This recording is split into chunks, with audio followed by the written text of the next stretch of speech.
All right. So we're live on YouTube. We're also live on that camera. This is live. So we could just start the press conference. Just when you come up, just say your name, spell your name, and read your thing and ask for any questions or invite the next speaker. Okay. Hold on.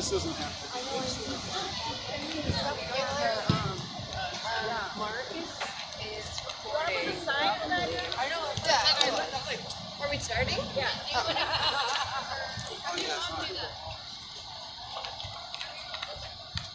You want us all? Yeah.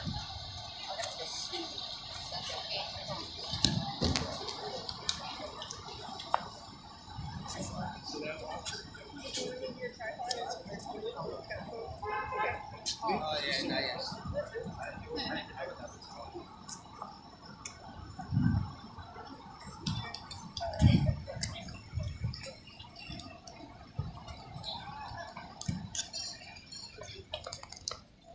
Thank you all for coming here today. Thank you for coming to be with us and hear about what happened. We're here to talk about a terrible event that happened last week. We have a variety of people who are going to speak about it.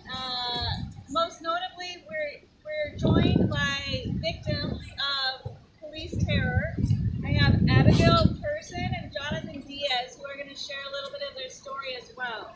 I'm just going to briefly describe what happened.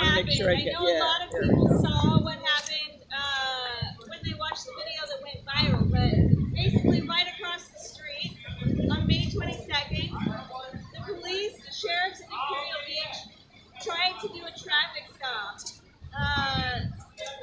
There was a minor traffic infraction. They wanted to pull a man over.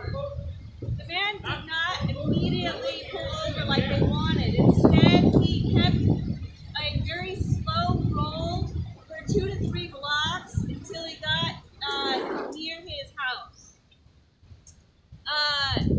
He lives in a duplex right across the street here.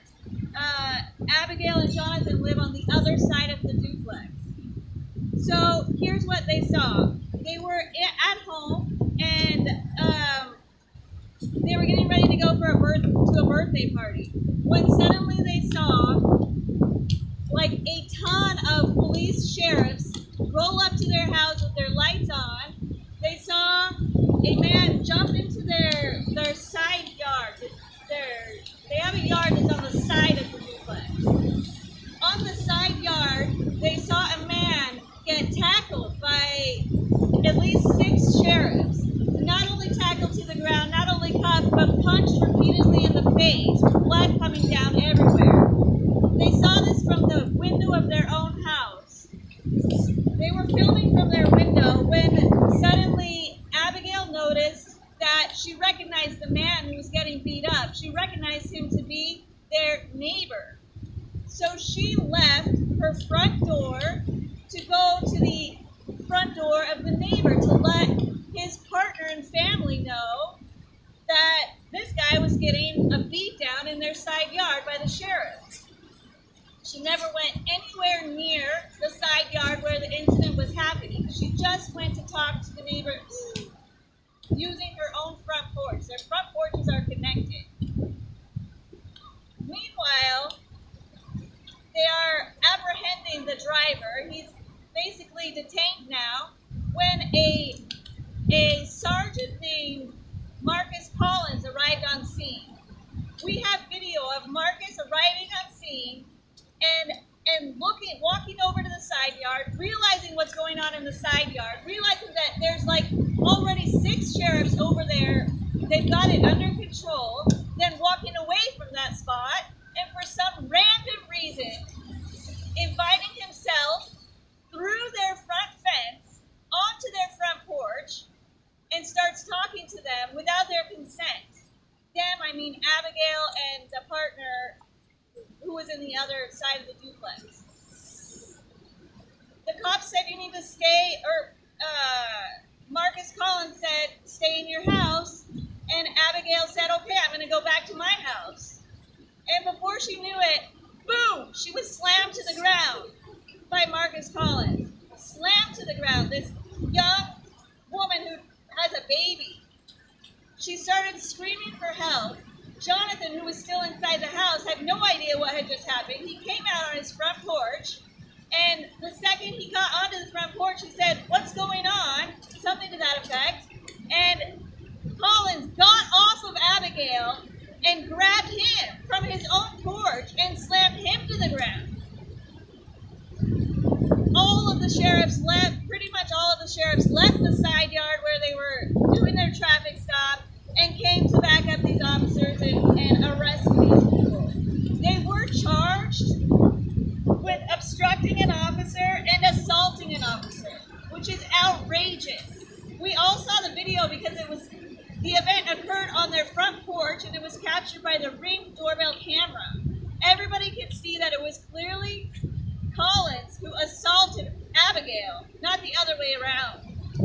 And because he lied and said that she assaulted him, she had to spend the night in jail. She had, not only that, but they set bail at $20,000. $20,000 that this new family don't have. They had to go through a bail bondman who, it ends up that they're going to pay $1,000 they're never going to get back. Something that we don't talk a lot about is police terror, part of which is financial terror. Cops lie and drag us through the court system, causing us to pay all sorts of fees and lawyers and this and that for crimes that we didn't commit. They are traumatized on top of that. Abigail shared to me when I asked her what happened that she said that there's only 2 other times in her life that she's felt that much pain. The first time was when she was little and she broke a bone. The second time was childbirth. And now the third most painful event of her life was last week when Collins was on top of her. She said his face is burned into her memory, and every time she blinks or closes her eyes, she can see his eyes glaring at her. So, we do have her GoFundMe here. If we can help just raise the $1,000 to try to make something right. I hope that she does sue the police over this and get compensated properly. But I can't stop thinking, it cost the city $0 for the lieutenant to tell his deputies to stop acting like that. That's free. That's actually what the lieutenant gets paid to do, to make sure that his police officers are on the street and following the law, not literally assaulting innocent people and lying about it to the courts. Imperial Beach actually does have a serious problem with corrupt cops. I'm just going to briefly mention 2 other police that I know are corrupt. Number 1 is Maybe Castat. I already told the lieutenant that she was caught perjuring herself 2 years ago, and I asked her for her to be removed. The lieutenant agreed. Yeah, she did submit false information on a police report or on a report. Yet the lieutenant chose to do nothing, and she's still roaming our streets. And guess whose name is all over Abigail and Jonathan's arrest records? Maybe Castan. It's the same repeat offender. Second person who I will never stop bringing up is Eric Rader. He's a bad actor in Imperial Beach. If anybody is ever having an interaction with Eric Rader, I recommend filming immediately. He is known to lie to the courts. I have evidence of it all. In fact, he just dragged me through the court for a year and a half, saying the act of me filming with a camera on a public sidewalk was obstructing his investigation, and he lied and told the DA that I was violently obstructing him. Of course, my charges were dropped, and of course, Abigail's charges were dropped because we have video that shows otherwise. But speaking of known criminal cops, we need to talk about Marcus Collins. 10 years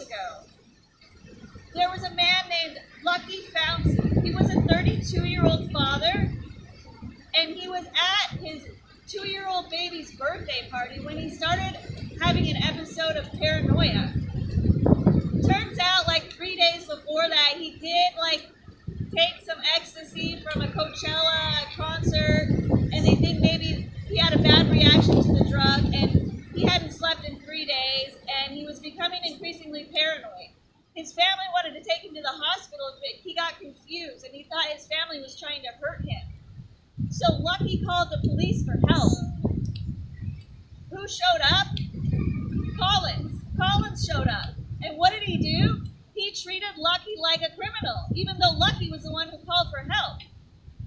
Lucky's family tried to intervene and explain to him that this is all a misunderstanding and that they just need to go to the hospital. Nevertheless, Collins escalated the situation, put hands on Lucky, which upset Lucky and ultimately caused Collins to tase him repeatedly. After he was done tasing Lucky, he hogtied Lucky. That means he put his hands behind his back and tied him to his ankles. He left Lucky in that position for 30 minutes. Lucky unfortunately died shortly afterwards of cardiac arrest. His family did go on to sue the police, Collins and his co-workers, and the jury found Collins and his co-workers guilty of negligence, excessive force, and misconduct. It cost the city millions of dollars, and of course it cost an innocent man his life, and children their fathers. This is Collins, the same guy who we just saw over here attacking Abigail and Jonathan. Why is he still on our streets? He needs to be removed immediately. If Abby and Jonathan are not safe on their own front porch, none of us are safe on our own front porch as long as Collins is around. Thank God the DA dropped the charges against Abigail. But I think that partly the only reason why they did is because of the recording that was caught. So what happens when a police charges somebody with a crime? They write a report and they send it to the DA. Then the DA reviews the report and decides if the charge will go forward. The DA doesn't have time to watch every criminal's videos before they decide on whether or not to pursue the case. In this case, the DA probably did watch the video because it went viral. But otherwise, if we didn't have video, the DA would have just read the report from Collins and thought that Abigail had assaulted an officer. This is why I say always film the police. When you see us around in the community, when you see Imperial Beach Cop Watch with our vests on and we're filming police interactions, know that it's for community protection. If you don't see us and you see a community member having an interaction with the police, step up and film them. Protect your neighbor.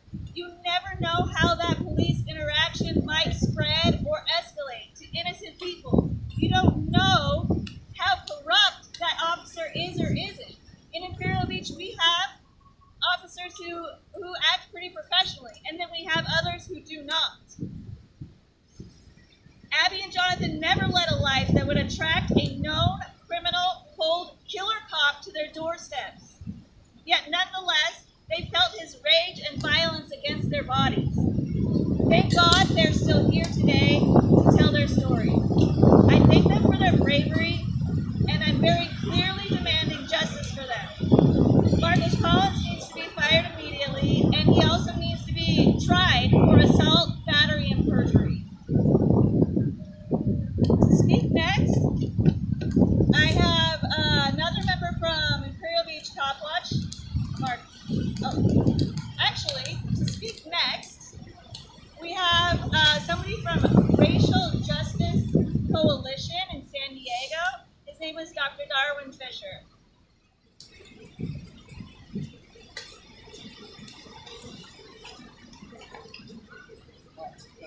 Thank you. And thank you for inviting me to the Racial Justice Coalition San Diego. Sorry, the Darwin Fisher, Racial Justice Coalition San Diego.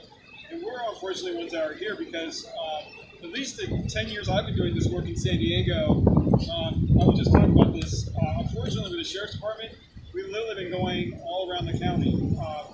When I was first here, we were looking at cases like Jonathan Cornell, who was shot in the back by the Sheriff's Department, and he was supposed to be a gang member, but it was clear he was shot in the back and killed.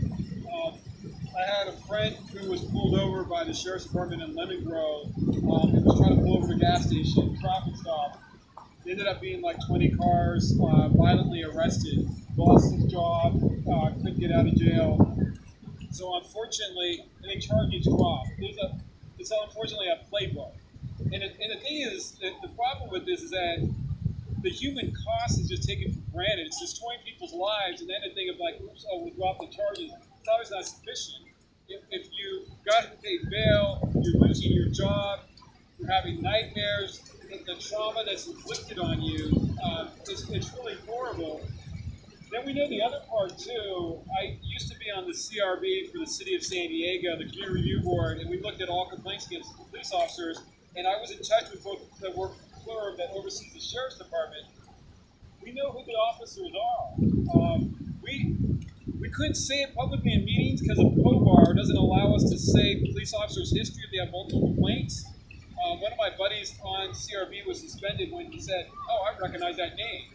But we do recognize the names. You just announced them. And we know that most of the complaints come from those officers. And add to that, we now see the phenomenon. This is what the Racial Justice Coalition has been working on. This is the saddest part. We're in custody deaths now. The Sheriff's Department is responsible for the jails. Is the highest in California out of any county. Higher in terms of the amount of deaths that we have per year. It's a higher rate than LA, San Francisco, or anywhere else. And it's not surprising that if they're doing this on the street, that they also can't run the jails. So we have a really serious problem, and it exists on all these different levels. Let me also just add to this why this is so serious, and we got to continue this work. One of the things that came out when we did our work on the in-custody deaths, and we had a record year of 20 in-custody deaths, we were like, 20 in-custody deaths, what's the big deal? That was more than Rikers Island. We beat out New York with in-custody deaths. In case we're unclear about nice San Diego, about how vicious and cruel the Sheriff's Department is. When they did the state audit, thank you, Akila Weber's office, when she was in assembly, she actually got a state audit, and that's what showed that we had the highest in-custody deaths. But here's the problem. What the report showed, the statewide report, was not just the Sheriff's Department, but it also didn't include the civilian oversight. So what's happened? Now we have the phenomenon of all these lawsuits. We have now multiple million-dollar lawsuits against the Sheriff's Department, and this is just for the in-custody deaths. It's not even the same thing like the shootings on the street. So we end up paying for that. That really does come from taxpayers. And as you said, it's a lot cheaper and easier to actually train your Sheriff's Department. And that means you've got a real problem with your culture. Who's running the Sheriff's Department? Who's responsible for the training? And so Martinez, we really got to hold Martinez accountable, and that whole part about starting at the top. And I understand how serious it is and I being the issues here. But I'm hoping that part of the meeting that we can link forces on this and connect the families that are struggling with this and really say enough is enough. And it's like the thing of putting out fires all around the county, where it really gets to the point of this makes absolutely no sense. It's a fundamental problem with the Sheriff's Department, literally from here to Escondido, to Vista, to Lemon Grove, and really we have to get some fundamental changes and figure out some strategic ways to get all the people that are supposed to be responsible for the Sheriff's Department their check to take this seriously. The district attorney, of course, has never prosecuted officers for any in-custody deaths, and for also shootings, the use of lethal force. So there's a whole lot of different parts of this that need to be addressed. We're fully on board with supporting. We're glad that most likely they'll go through with dropping the charges, and we know that's not going to be enough, that we're going to need to pursue this. And if that's not enough, the added wound is that it's now like the open secret. The Sheriff's Department is okay with retaining and hiring cops that have a history of already killing people. And they don't seem to have a problem with that. Even ones where you get $85 million lawsuits, they're good to go. Let them keep them on the force. So got to strategize, figure out some ways to really apply pressure. This is going to be the first step. Looking forward to working with you guys and hopefully begin to try to make some corrections and rectify as much as possible out of the damage that's been done. And then also really to see what we can do to make sure that this stops. We stop the abuse from the Sheriff's Department, and then we really hold them accountable for this. So thank you for inviting us, thank you for including us, and that is it. Thank you.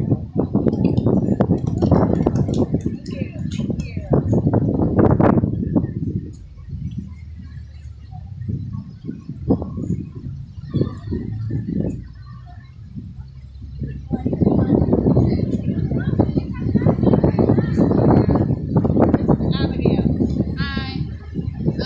I just want to thank everyone who's watching, everyone who's here that came to support. Sorry, I'll speak up. Yeah, what happened to me, like, obviously wasn't okay. If it wasn't on video, like, then I don't know if we would even be here right now. So I just thank everyone that shared it. And if you could keep sharing it, keep spreading the word about what happens in our country. And not only in our country, in our neighborhood. And it happened to, unfortunately, someone you know, if you know me. Like, you know, I would have never thought this would have happened to me. I'm very, like, I'm Navajo. I'm just gonna say that about myself. I'm Navajo. I was born traditional, and when I was in the back of that cop car, I just prayed to God, and so it's like it was literally a life-altering experience that I never, like I said, never thought would happen. And yeah, if anyone has any questions, I'm like willing to answer questions. But yeah, I just want to say thank you. Thank you. Thank you.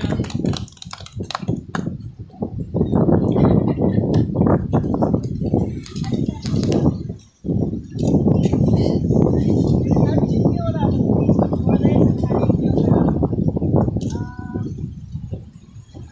Well, I've never had a problem with the police before.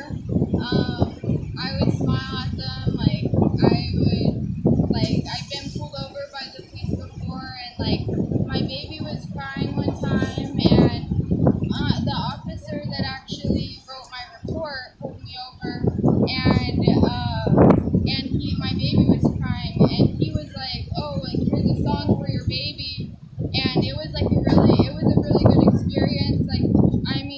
I know like I said, living in this country, we all maybe have the fear in the back of our heads with police, but I've never felt that way actually interacting with them. So yeah, with that, I even brought that up to the police officer as he was writing my report. I told him you know me. He said I don't know you, and I said you gave me a song for my baby, and then he you could see in his face that he recognized me, I could tell, and he just had to keep going with no, I don't know you, but his face literally just turned pale, and he even after I told him that, the medics checked me, and then he uncuffed me, and I was all going to the curb to walk back to my baby. They asked me if I needed an ambulance, and I told them if I need to, I'll go to urgent care, but I just want to go back to my baby.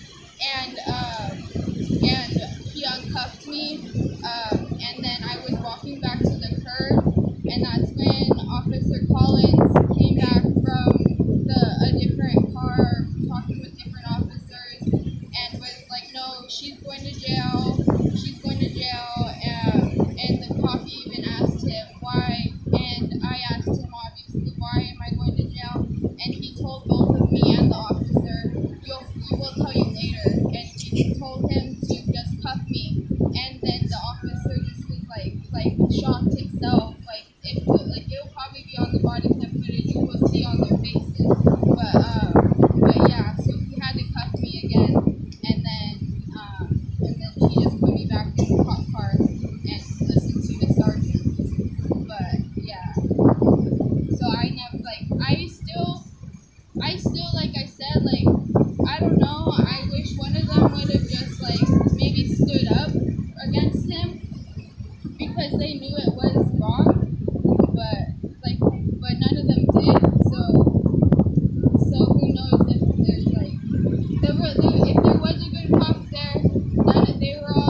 you. Thank you so much for sharing. Thank you everybody for listening. And our demands are Thanks for watching online. I do have the video to show you. the body cam Here it footage is. be released immediately. Be charged. And he isn't the only guilty officer in this crime. Thank you. Oh, you want to speak? Okay. Alright. Thank you guys. Is it ended? Okay. Thank you everyone. I've got to give you Ending it. Alright, we're gonna go. Love you guys. We're online playing the video. Of course. You just ran them.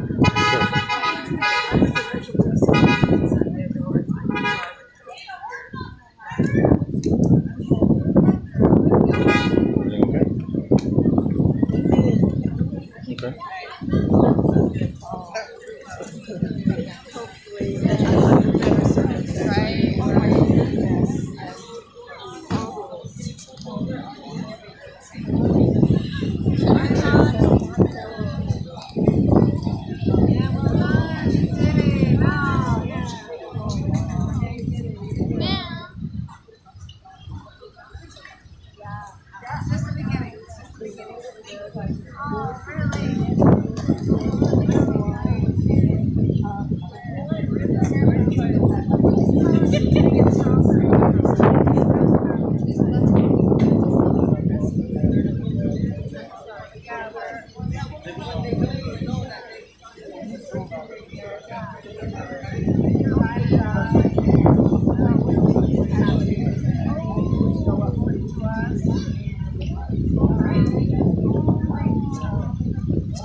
Playing it one more time.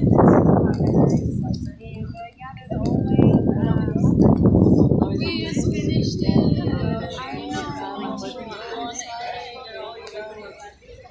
It was fast. You can see it on YouTube. She was the neighbor. She was the one who recorded the video. Oh, I'm the one who has So the happy you footage. did that. I'm so happy you did that. Yeah, yeah. Oh man. Special reason they call it that. That's exactly right.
really.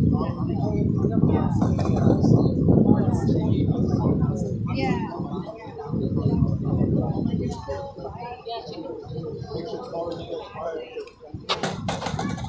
Yeah.